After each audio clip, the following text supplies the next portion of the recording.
Hello, Bobs. We're back. Another chapter. Chapter? No, I sound like I'm from fucking New York. New York. Hello, Bobs.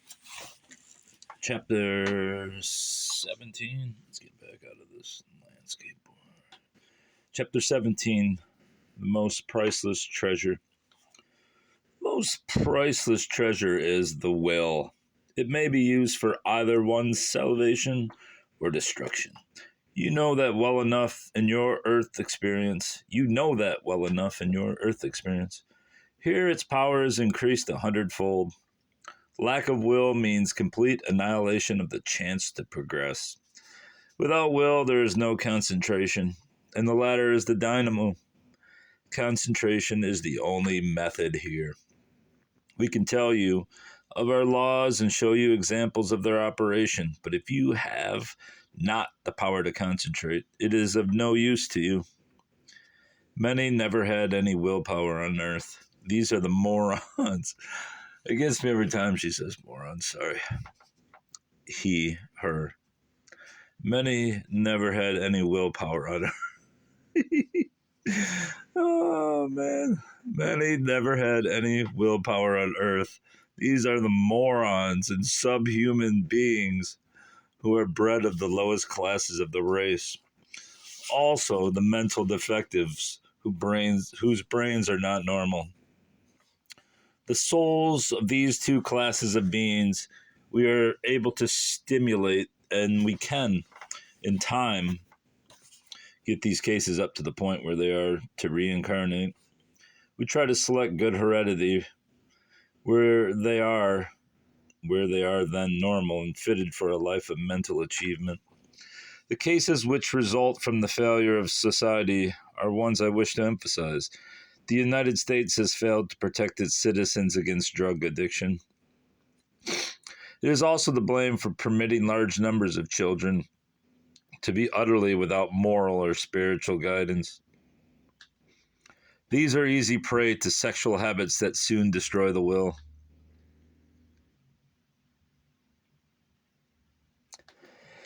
These two latter classes are the despair of our plane. They are unable to concentrate. Their will is destroyed. They have all the instruction we can give, and many are longing to break the chain that binds them, but no one can give them the willpower to do this. They are the dregs of humanity. We have always had these cases, but now they are coming in such numbers that they are a problem beyond our power to cope with. They cannot be segregated. No one can be segregated here.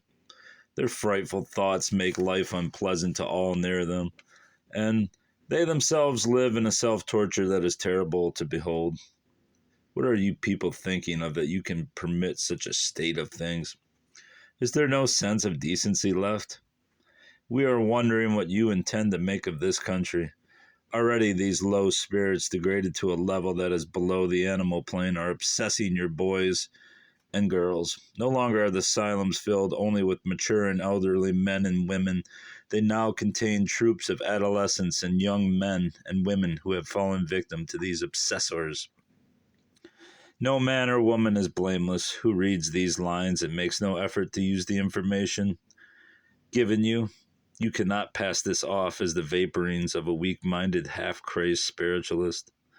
That is usually the attack made on all mediums.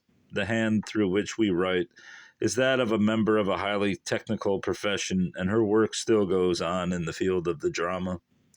She risks much in lending the radioactivity of her organism, which is our only means of getting into communication with you. You are afraid to learn by scientific means what we have to tell you of the next world.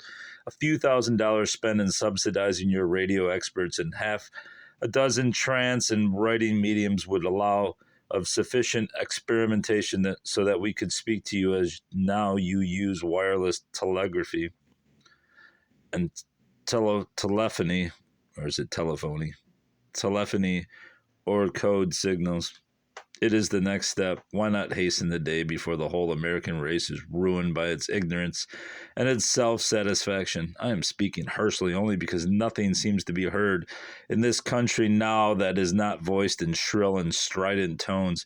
There is no national will. When your pocketbooks are depleted, you take strong measures, but anything outside material prosperity finds few who are concerned. It is you we are fighting for. You are making your own fate and that of those with whom you will share life when you come here. You cannot escape the results of your civilization. We can. We who have attained self-mastery can move to a higher plane of consciousness, the spiritual plane, and leave all below the level of thought to shift for themselves. But we would be ashamed to do this while there is hope that we can save the American race. We know that you are smug in your outward lives. You do not like to face unpleasant truths. If they must be faced, you are prone to put new names to them and make yourselves believe that they are all a part of the scheme of things. You are liberal to the point where you no longer have any standard. We find that but one cause lies at the root of the failure of the American people: sloth. You will work and work hard for money. Even notoriety will make you energetic in your desire for it. That is the end of your activity as a rule. You imagine that you can have what you want out of life, and what happens after death, if anything, will not concern you. That is your stupidest mistake. You will be here, and you will be here with all the rest. We know the gallant men and women who strive with all their powers to modify these conditions. Thank God we still have souls in this country who are of the truest and finest instincts, but they are getting no help. The press, with few exceptions, is cynical to a degree that is corrupting. The endless flood of vile magazine literature that is displayed on every newsstand is enough to undo all of your fine teachers can accomplish. The stage is now a rostrum for the exhibition of such vile scenes and obscenities of dialogue that one wonders how the noble profession of the actor can find within its membership those willing, at any wage, to play such loathsome parts. There is no dignity left in the country whose arts and professions vie with one another in defying the usual standards of decency.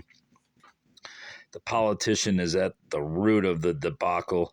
Without his consent and patronage, the drug traffic, the sexual commerce, and the casual promiscuity could not exist.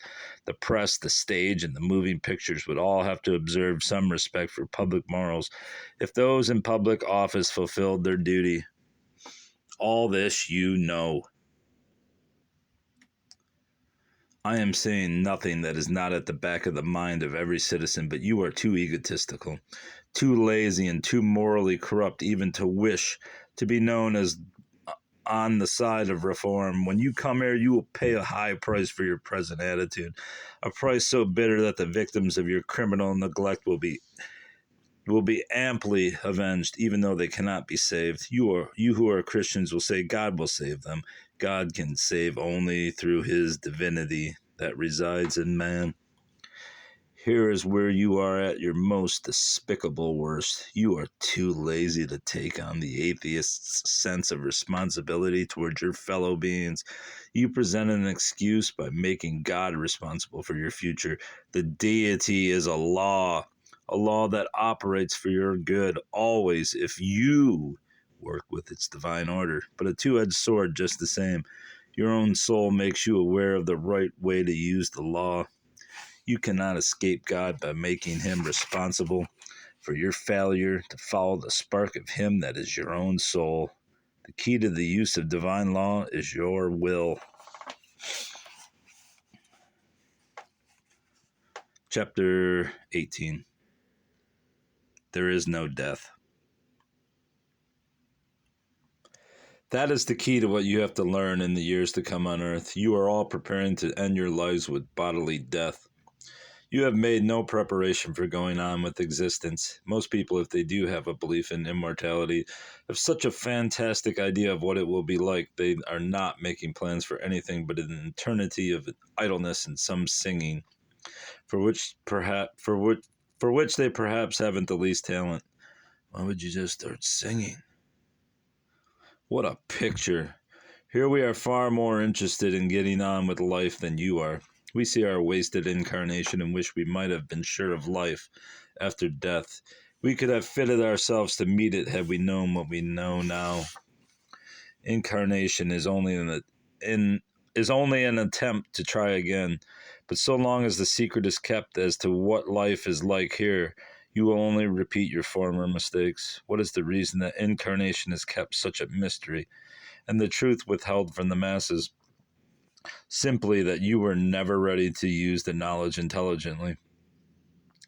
Also, there was little need of knowing, so long as you were amply taken care of when you came here. Life was not the same as now. With you or with us, little was known, even on this plane, of the secrets of the ether until 1875 or thereabouts. So for supposedly thousands and thousands of years, these people knew nothing until 1875. Until then, we were simply souls seeking to reincarnate, or students segregated within religious or secular orders. In these orders, it was believed that a few rulers were needed to lead and guide the race, which must be held in check by fear of their unknown fate after death. All bodies of a secret order were of this opinion. Popular education was breaking down the hold of fear on the minds of the masses, but we still found that morals and manners were conforming to the best patterns of life. Then came the World War. The results of this was the complete breakdown of respect for authority and law. The most profound faith in divinity was shaken. Enemies praying to the same God for victory was a very poor joke. Humanity turned in on itself. Savages roared at the white man's hypocrisy. The Orientals smiled at our old charge of Oriental cruelty. The churches were fast emptying. The many cults of ethics and philosophy were helpless to face the facts that confronted them in the form of something like 10 million youth slaughtered for political causes and twice as many maimed. There could no longer be any pretense. Civilization had exhausted itself. The economic situation was even a greater debacle. A generation of new human beings could be bred, but there was no way of breeding new wealth to pay for the war. Oh, they don't know about the Federal Reserve. The wild orgy of materialism that set in after the armistice was a far greater curse than the most bitter sacrifices had been.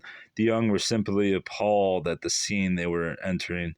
There were voices calling for a return to the old ways, but these met with derision. Few men could tell what the next turn of the wheel might bring. Science turned from this confusion and began to explore the ether. Already it had established wireless telegraphy. The radio was coming to be understood, and it was the public's primer to the science of vibration. Engineers were already starting experimenting with the possibilities of television, which has now reached the point where it will be the forerunner to radio communication between the world you know and ours. We see these things and know that the time is here to tell you what is the truth about life here. There is no death. You who are believers in the complete annihilation of life when it exists in animal form are sure of the persistence of life in the natural world as exemplified in the vegetable and mineral kingdoms. Also, you are exploring light, and there you will find the life principles ever active. You have never been to the pains of examining your own radioactivity. You have made a few experiments, perhaps, but there is a false brand of science that ignores actual manifestations of the radioactivity that is present in every human being. That is what we here call the vibratory rating of a man. You are all familiar with the vibratory rating of objects about you. You accept the theory.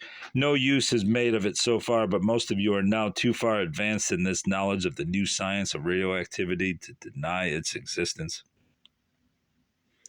We have no reason to believe that it would be more difficult for you to discover why we can communicate through some people, mediums, and not through others than to make any other of your experiments in radioactivity. We have no security here that is not based on our mutual understanding. We are all free agents. We obey certain conventions. All this we do of our own free will, except for consciousness, which can be taken from you and you can be put to sleep for decades and centuries. But we are at the memory of the ignorant and ruthless men who are now dying and coming to us. They have no respect for God, man, or themselves. That is another reason why we must inform you that you cannot die. Perhaps when you know that, you will begin to make of yourself something whose coming can be looked forward to with a feeling of fellowship rather than of dread. More life.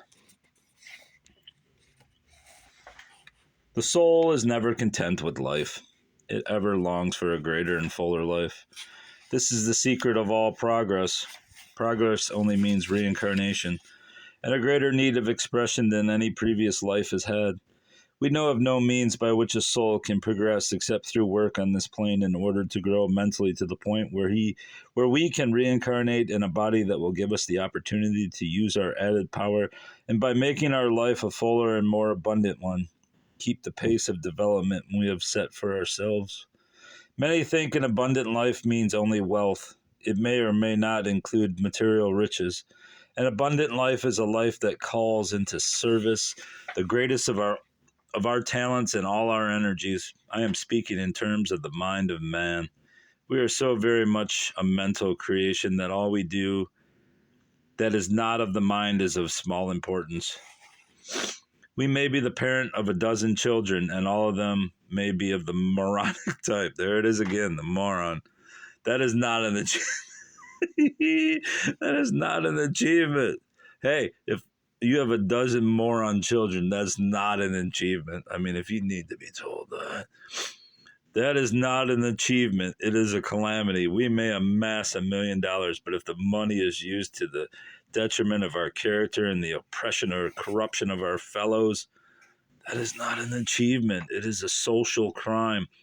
I have in mind the work of a man's creative instinct, his scholarship, his administrative talent, his inventiveness, his social sense of responsibility, his honor as a citizen, his industry as a member of the whole body of his community, above all, his most marvelous sense of service, and at the same time, the fulfillment of his soul's desires.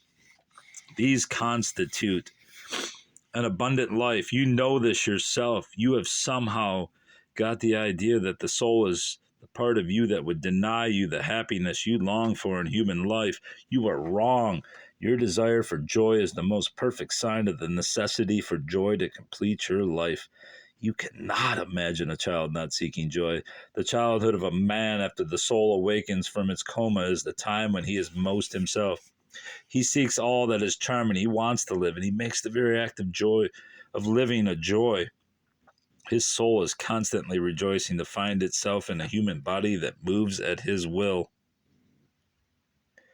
I shall not attempt to make the simile exhaustive, as the animal instincts play a large part in his love of life also, but I wish you to believe that we have ways of checking up on the soul after its reincarnation, especially when it has been one of our students. My own experience as a teacher and observer has extended over 50 years. I can see who has succeeded and who has failed among my students who have incarnated. There is nothing I wish to stress more than this. We have proved all that I claim in these statements. You can prove it too, if you will first work with us to establish a mechanical means of communication between the two planes. Even the physical phenomena, which are result of our very low-grade spirits, as a rule, amusing themselves by means of the radioactive power some mediums are endowed with, is a supernormal degree. In a supernormal degree, even these manifestations are ignored. Yet they prove that the power is there. Why not be brave enough and wise enough to explore its source and use? Use it for a constructive purpose. We are amazed to see how little help is given your own American psychical research societies. Against terrific odds, their earnest members persist in their efforts toward enlightenment. But there is a small recognition of the courage and nobility of these efforts, their efforts. I hope this book may, in some degree, aid in arousing greater interest and support for their work. Also, I should be glad to have their support in the aim of this book, which is to solicit financial aid for the tests and experiments necessary to give us a mechanized device for communication. All of that can be done to this end. Will be a boon to the nation. We Americans are the natural leaders of the race now. Yet, we as a nation are spiritually bankrupt. If we can take up the work of interplane communication on a scientific basis, we can soon bring to this broken world the hope and faith and courage that can only be attained by the knowledge of what we are. Chapter 20. There will be many chosen. When you arrive here, it will be a godsend if you have been trained to think, to concentrate. If your will has been made to function and you are literate enough to understand the necessary philosophical and technical terms I have had to use. In the writing of this book, any schoolboy of 10 or 12 years and an average intelligence could understand them, I am sure, if he were to give attention to his teacher's instruction. We teachers here are so few in number compared to the unnumbered thousands we have to instruct in huge classes that we are always hoping to find new arrivals who will be able and willing to stay and help us until we can fit those here for reincarnation. Every man and woman who can and will aid us in this work is a chosen one, using the term in its most sacred and divine sense. You are to redeem, to save, and enlighten those who are below your own mental and spiritual level. This is work for angels. By angels, I do not mean the old-time painter's conception and of amorphous creatures with huge birds' wings. An angel is a bringer of help, of light, of leading and progress. This is the time for old terminology to be used in a modern sense. We are living entities in a living, active world. We know that our mission, self-imposed, is of the most sacred character known to man, that of giving knowledge to our fellow beings, truth to our less fortunate brothers. We shall not pretend to a humility that would be based on either ignorance of our worth or a hypocritical attitude. We are doing what has to be done to save the American race from self-destruction. There is no other way of aiding it. We are only men, human souls, but we are now giving ourselves for the future of the race. If you are wise and would also save your children and their children, and this land which was to cradle a new race of free men, self-governed and enlightened, you will, while in your earth life, dedicate what time and thought, energy, and means you can to helping this cause. The cause is yours as much as ours, even more than ours. Most of us have been here 100 years and more. We are not concerned for our children or our grandchildren. We are utterly detached from personal family connections. In our work here, we, of course, find ourselves with members of our own clan now and then, but we are not claiming them as members of a family. We are working solely as teachers to all. When you are chosen after you have shown your capacity for adjustment to this plane, you will first be given a period of rest. When that is over, say in a few months after your arrival, you will be shown all we can exhibit to you of our plane. Your own mind will be the only geographic boundary. If you have been in Earth life a traveler, it will be an easy matter to take you around the world. We will let you meet the masters and teachers in all the countries of the world. You will then be able to compare their works with ours here. Then you will be put in the classes of these adepts or masters who prepare those willing to remain here and teach. It sometimes requires only a few years to become a master and take charge of classes. In some cases, it takes 20 years, but in that time you will have been living with fine minds, pursuing your own personal life as well, with those family ties that are dear and indispensable to any normal being. What are you sacrificing in order to help us? Reincarnation. In a few months, if you are the sort of person I have described, you could be advanced in etheric knowledge to the point where you could, if you wished, enter a child's body and start another life on the earth plane. Whether you would make it in an advance on the life you have just lived is a question. You would not have stayed here long enough to realize what a poor thing the average life is in real progress. You would plunge back into earth life for the sake of mere living. That will not help you or the race or the nation. For opportunities for incarnation are offered today among parents who will give a soul anything but a false start. Until the consciousness of Americans is lifted to a higher level, you would probably be making a retrograde rather than a forward movement. In your evolutionary process, you could do another thing to escape helping us. After we had taught you to develop your powers here, you can make the excuse that you felt too weak to attempt the work and ask us to give you our help to put you to sleep for a period of years. We should be disappointed, but we should accede to your request. By several minds concentrating on the condition of unconsciousness for you, we could give you your wish and put you to sleep. We still should hope that on awakening you would be refreshed and be ready to do for others what had been done for you, pass on your knowledge. On awakening, if you were still unwilling to help us, you could declare that now you really must get back to earth life. We should then know that you were not made of the stuff of which we teachers here are made. And we should bid you to Godspeed and put you in touch with the proper persons to prepare you for incarnation. You could pursue still another course that many take, but which we think is not very much to be admired. You could ask to go to the spiritual plane. That is where only those dwell who have no interest in helping anyone but themselves. Many of our teachers go there for a brief time to rest and to think. The life in that very attenuated form of matter is so much above ours that no primitive or undeveloped souls can attain to it. Hence, it is all very peaceful, and life among the inhabitants of that plane is very quiet, orderly, and contemplative. No need is needed. No help is needed there. All are completely able to take care of themselves. No children are there to be cared for and educated. No derelicts, no morons, and no slackers. No madmen, and no fakers. The heck's a faker? Never heard that one before. Fuckers. Maybe it's a fuckers. I have not been there, but from the number who go there and then lower their vibration returning to work with us, I gather that here on the etheric plane, where progress is made and fellow beings are helped, is the most entertaining place to reside. I am asking you to give these matters your consideration now. You are already chosen.